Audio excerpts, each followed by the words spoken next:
Welcome, everyone, once again to another edition of the Conversations That Matter podcast. I'm your host, John Harris, with two other guests today. We have Aaron Renn, who is the co-founder of American Reformer. You can go to his website, aaronrenn.com, and find his writing there, which, and he didn't mention this, but I'll mention also his popular email publication is called The Masculinist, and it's really good stuff. And then you have Alan Atchinson. He's joining us as well, and he is the editor at Capstone Report.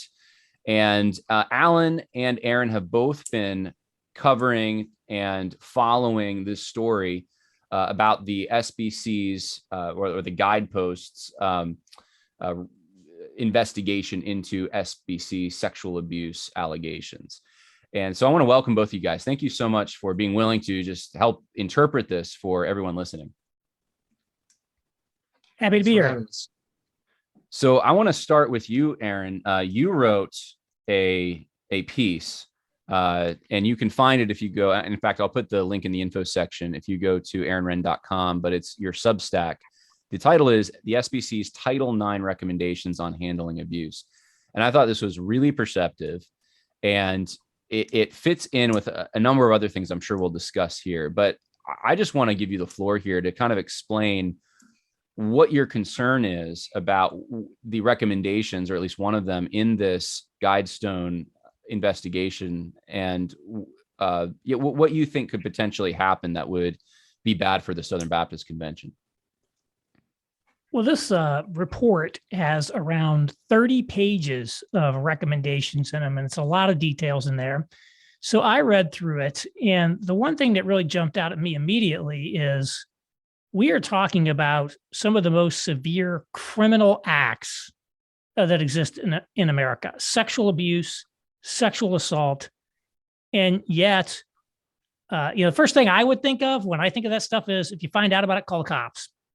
And yet the legal system, that is to say the criminal or the civil legal systems, really don't play much into their recommendations of how to address this at all. There's some references to mandated reporting, which is a situation where people, say a school teacher or a doctor or people of that nature, are required to report suspected sexual abuse of a child or things like that. There's legal obligations to report that to the police. But other than mandated reporting, is really not a lot about the legal system, which I thought was really curious.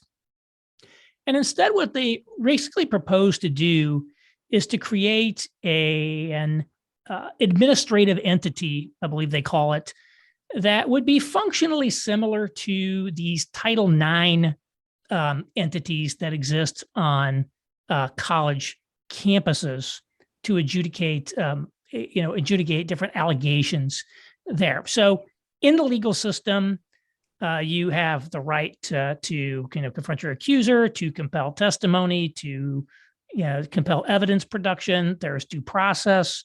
There's a standard of proof that has to be made. There's rights of appeal. You have the right to counsel. It's all public. On down the line, everything that we know about the legal system designed to protect the rights of the accused.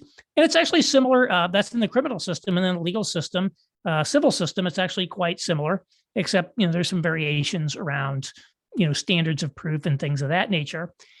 And, we have these because sometimes the truth comes out. It's not what we think. When we get everybody under oath, when all of a sudden people get a lot more serious when they're under oath or they're talking to a police officer, just as we saw, for example, in the Johnny Depp Amber Heard civil case, in which, we got to hear her on tape, admitting to hitting him, and in which the jury found that she had in fact defamed him when she wrote her op-ed in the Washington Post. So this is part of the bedrock systems of American jurisprudence. These Title IX type tribunals that they have in colleges, there's none of that. There's no safeguards. You don't get any of these procedural rights. There's no real due process. It's all done in secret. You may not be able to compel testimony, have an attorney, any of the stuff that you have. And so they've essentially become kind of kangaroo courts. And this seems to be setting up a tribunal that's relatively similar to that. And really the heart of it is what is in effect a de facto privately run sex offender registry called the Offender Information System. The idea is here, we want to make it public, all of the known offenders in the abuse realm. And really all it takes to get put on this list as a, quote unquote known offender is what's called a credible accusation. And a credible accusation is defined as anything that's not manifestly false or frivolous. So in essence, to be accused is to be guilty. Anybody who's basically accused could be put on this list as essentially a known offender and essentially have their entire life in ministry destroyed. So that's one part of it, is essentially creating its own internal legal system and avoiding the courts. Let's not, the criminal and civil systems that already are there to deal with these sorts of acts, set up their own Title IX-like system. And then the second half of it is taking the SBC's credentialing committee, which determines basically whether you're a member in good standing of the SBC. That's not the exact language that they use. And basically empowering them to essentially disfellowship or, basically kick out churches that aren't with the program. And the number one criteria for them to evaluate is whether or not you've complied with the decisions of this, Title IX type panel in terms of, not allowing anybody on their list to be a pastor. And so this essentially, I thought this was particularly interesting because it, creates a little more of a, not entirely, let's not overstate the case, but it moves away from less of a Baptist style system, more towards a Presbyterian style system, where essentially the ministers are vetted by the denomination and the churches are much more subject to sort of denominational oversight that's there. But I just really, I thought it was notable that they seem to be allergic to both the criminal and civil courts. They want to create this Title IX style entity and process to adjudicate these things. Extremely low standards of due process and proof. And again, also, affecting not just the ministers, but also the churches. And there's a lot more that they recommend in there, but that's really the core of it. There's also essentially a victims compensation fund. They want to create essentially a Survivor Sunday on the church calendar. There's a lot of things that are in there. You could look in more detail, but I think that's really the heart of it. Now, this is the Guidepost report. I believe it was Guidepost Right. that recommended it. Yep. So the actual Sexual Abuse Task Force of the SBC issued its own recommendations yesterday. And this does draw, I think, from the Guidepost report, although their standard of proof is actually higher than in the Guidepost report. You can still be put on their list if you are credibly accused, but in order for an accusation to be considered credible, you have to have an outside party determine that it's more likely than not credible. Not Okay. that it's more likely than not that you're guilty, that is more likely than not that the accusation is credible. And so this set of recommendations actually came out both after my piece and after a piece that was published at almost the exact same time by Matthew Smits in the Wall Street Journal, raising questions about this low standard of proof. So I do believe it's eminently possible that the task force said, whoa, we got to do something here because this is absurdly low standard of proof. But I would still say this, falls far short of the kinds of due process that we should have, the evidentiary standards we should have, particularly when it involves, basically hitting people with the scarlet letter, in effect, Right. destroying their life and their ministry. And it's in clear contravention of the scriptures, around you cannot accept a charge against an elder except on 2 or 3 witnesses. I didn't even get into the Bible because I'm not a theologian, but that's like pretty plain English in the Bible there, as it were. Yeah, you can quote it, and you did just fine. And that was an excellent explanation, I think, for people who are trying to understand this and where it's going. Alan, I want to hear from you a little bit. I had Joni Hannigan and I had Will McCraney on yesterday for the podcast. And one of the points that they were making essentially is that this whole investigation, but the whole emphasis, the Me Too emphasis, has left out certain victims while really making a big deal about other victims and culprits. And sometimes people who have been accused and it hasn't even been completely verified, but they're still going through the same motions as if they were guilty. And so you have Danny Aiken at Southeastern taking down everything that would represent or be connected to Paige Patterson or Johnny Hunt. And so there seems to be already, at least some think, a political agenda going on. If what Aaron just talked about were to come to fruition, do you think, I think I know the answer, but Alan, do you have reason to think that would also be a politically motivated tool that would be kind of arbitrarily used against certain people and not others? Or could it be? Well, is that potential there? Yeah, absolutely. And you know that that this entire thing is political when you look at one of the main instances here, which is you've got the Guidepost recommendation coming up and saying that you have to reserve a minimum number of seats on this new board for women. I think 4, something like that. They recommended specifically women be appointed to a certain number of seats. We hired a group to come in and do this report who obviously buys the foundational assumptions of identity politics.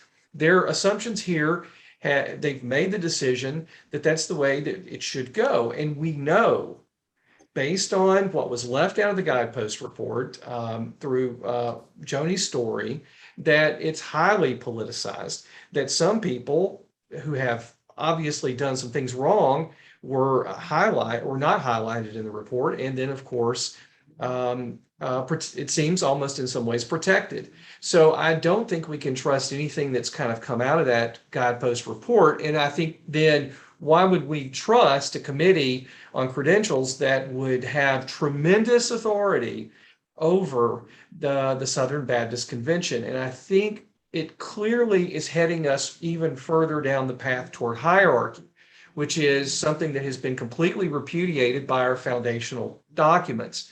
And this has been something I warned about over the last couple of years. We've seen legal filings by the North American Mission Board and the Ethics and Religious Liberty Commission to both the Fifth Circuit Court of Appeals and the Supreme Court, which have called the Southern Baptist Convention basically a hierarchical organization where the national body has jurisdiction over the other bodies. In fact, the outcry was so bad, the ERLC had to repudiate its amicus filing to the Fifth Circuit Court of Appeals. But this is definitely a power grab. And the question is, can you trust these people? And as I go right back to that point, these people are recommending that we go and reserve certain seats to certain people based on their identity, their status, women. And I think that shows just how far these assumptions from culture have seeped into the people that are recommending things to the SBC. Now, there's been some talk, I don't know if we need to spend a lot of time on it, Alan, but there's been some talk about Guidestone and just, I guess, the company, if I'm not mistaken, did they have a stance on LGBT stuff that might contradict the beliefs of the SBC? I remember reading something about that being an issue there, that they didn't share SBC values, but yet they're the ones tasked with doing this investigation. I think Tom Littleton did an extensive little dive into Guidepost and said that their PR firm puts on their website, they will not work with any group that's not LGBTQ affirming and promoting and all of that. So Tom Littleton has something on his blog, 30 Pieces of Silver, that kind of examines that, provides the evidence. He had a conversation with the PR firm trying to do some background work. So yeah, there's some things out there that suggest that these are not necessarily people who are going to share our values. And then further down that type of thing, we know the Sex Abuse Task Force itself hired outside counsel when it was kind of talking about whether the executive committee should waive privilege. They hired outside counsel that was radically LGBTQ affirming. That law firm, I can't remember the name now, but it was a national firm that was very radical on that. And then, of course, the SBC itself, since it ran off its Christian longtime counsel that was Southern Baptist. They hired a new firm, which is a national firm, which is again LGBTQ affirming, in some ways very radical. So it's in many ways we have an entire new way of doing business, and these are people that are influenced by LGBTQ stances. Well, it's interesting because that's the very issue, that realm at least of sexual ethics that you're having these entities advise on, and they don't even share. It's not even like it's close. It's like in a different universe, the values that they have on sexual issues, and then the ethics of the SBC and biblical ethics, of course. Aaron, I want to ask you a question, kind of the broader philosophical question here. If at the local level, churches are failing to report predators to law enforcement, they're failing at their task. Let's say also the local associations are failing, the entities are failing. Some people think that it will go a lot better for the SBC if they just implement this new board that's supposed to advise the credentials committee. It seems silly to me a little bit, just because you already have all these other options, especially the logical and obvious ones that are not being used. But I want to hear from you. Why would that not be? Why wouldn't that at least help the situation? Someone might say, well, if we're failing on the local level, why not have a broader? It's the same argument actually on the national political level. Why don't we take mental health and put it into the hands of the federal government, along with education and everything else, if we're failing on the smaller levels there? Well, I mean, look at our federal government's COVID response and other things. I think, what we've seen is these, centralized entities themselves have, not crowned themselves in glory. I do think in general, in America, we have had leadership that has not been doing the job for our country. And, unfortunately, that applies to religious leadership as well. And there are, plenty of cases of abuse, and not just abuse, all kinds of other things, all these churches and all these scandals of like big name people who are associated with all these blue chip brands. Guys like Joshua Harris repudiating his faith, and, you see this stuff and you're like, wow, this is not right. And the idea that you can essentially just kind of bureaucratize your way out of these problems, I think is one that does not hold water in terms of, history. I mean, if you look at, many of them traditional mainline denominations, they have tremendous amounts of centralized oversight and bureaucracies and layers and layers and layers of reviews. And, it's even hard to really understand what's going on.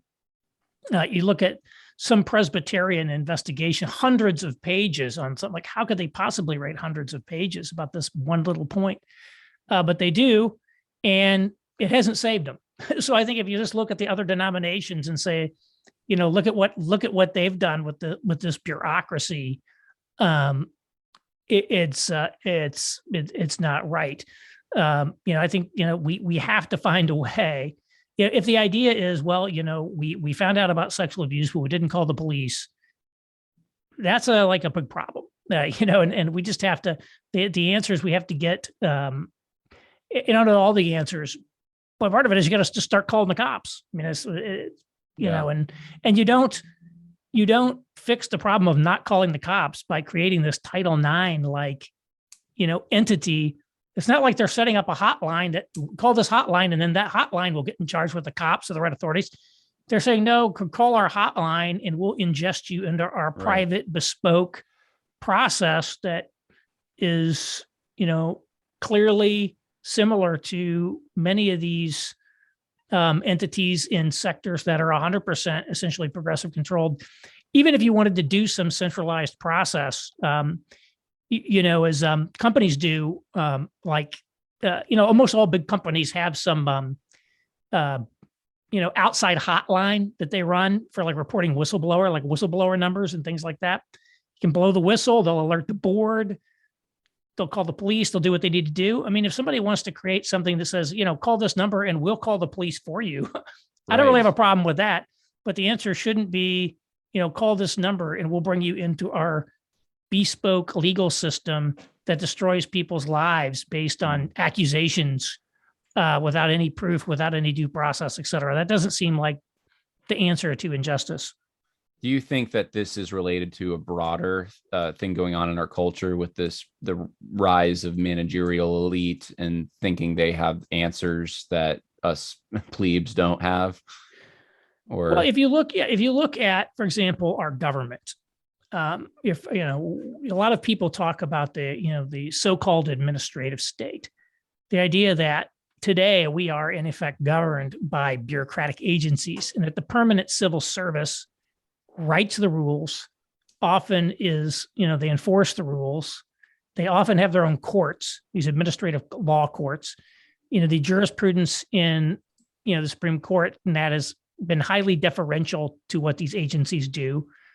The ability of the elected leaders, such as the president, to change policy is very limited because, even if they put in new leaders of these, cabinet offices and things, the people who are in them can simply declare themselves the resistance and many other things. So in essence, we have a scenario where our federal government, is kind of on autopilot, many policies being made, essentially by bureaucratic agencies, really beyond the political control of elected officials. And so this is, maybe broadly analogous to that as well. We're going to create this bureaucracy, just like we've seen in universities, a massive explosion in administrator to student ratio, administrator to faculty ratios. The faculty are not getting pampered in these universities. They've switched to adjunct faculty, fewer tenure track positions, et cetera, tuition's going up. And yet the bureaucracy, like these Title IX bureaucracies, DEI bureaucracies, have exploded in size. Lots of very high paid positions. And the same thing could very easily happen in religious entities like these, the Southern Baptist Convention, where you have the explosion of, a bureaucracy that once it's established, what does it do? How do you control what it does? How do you subject it to the oversight, of the messengers or of whatever? They kind of become their own, their own force. And there's really also nothing stopping, once you create this credentialing committee, for example, what's to stop it from simply deciding it's going to expand its own remit of who's credentialed and who's not based on their own desires? That we've seen all throughout, our government that the EPA decides, well, we can regulate carbon dioxide now. We can regulate this. And so they just make these unilateral decisions to expand their jurisdiction and sort of dare you to stop them. And it becomes very difficult to do so. So we certainly have had administrative, bureaucratic, managerial bloat throughout our system. We definitely see it in the federal government. We can definitely see it in universities, and wouldn't be surprised to see these patterns repeated in all sorts of things. I was reading this document. One of the things I'm like, this is something that it really could have been written for a corporation or any other kind of document. All of these things are clearly patterned on, again, the sorts of things you would expect to see in a traditional secular bureaucracy. Yeah, it's actually stunningly similar, the pattern. And it seems like every organization, even if it's some voluntary association that has to do with hobbies or something, is going in the same consolidation direction.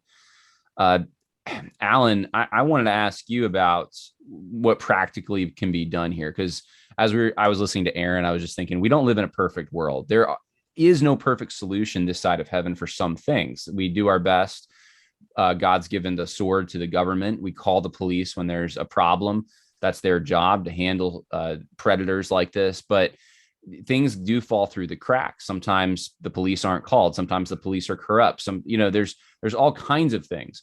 And I think there's two things. One is there anything that can be done? Maybe some of the recommendations are good. I don't know. When people go, the messengers go to Anaheim in a few weeks. And then, so that's number one. Number two, is there anything they can do to stop what you, myself, and Aaron are all concerned about, and then we've articulated in this podcast? Well, I think the first thing that they can do is be ready to engage some of the proposals and modify motions. Read up on Robert's Rules of Orders before you go out there, and be ready to participate that way. There's no question that the Southern Baptist Convention needs greater accountability. Things can fall through the cracks. There are problems. So what this investigation has done, I think, is set a precedent that messengers should be willing to demand more investigations and more accountability. So since Russell Moore kind of created this moral panic over this situation, maybe it's time to admit that there are some issues, and the executive committee is not going to be where most of the issues are found, because the executive committee does not have that many really employees and that large of budgets. There are two organizations in the SBC that do, and there have been some issues in the past with the leadership. And I think messengers should really consider forensic audit demands for all the entities, and tie that into how many NDAs have been signed, how much financial settlement, and what, if any, have gone to settle these types of claims with sexual abuse victims. If you really want to get to the bottom of these types of things, let's find out how many NDAs and what they're being used for, and what financial settlements, and also encourage people to come forward. We know Johnny Hunt, who was implicated in this last report. I say implicated because, again, the accuser was anonymous, and we don't have really a lot of details, and Hunt denies it now. So we can't really weigh the claim very much when we don't know. We can't even judge the accuser because we don't know who it is. But it does lay the groundwork that there's some problems. Well, Hunt has now been an employee for the North American Mission Board.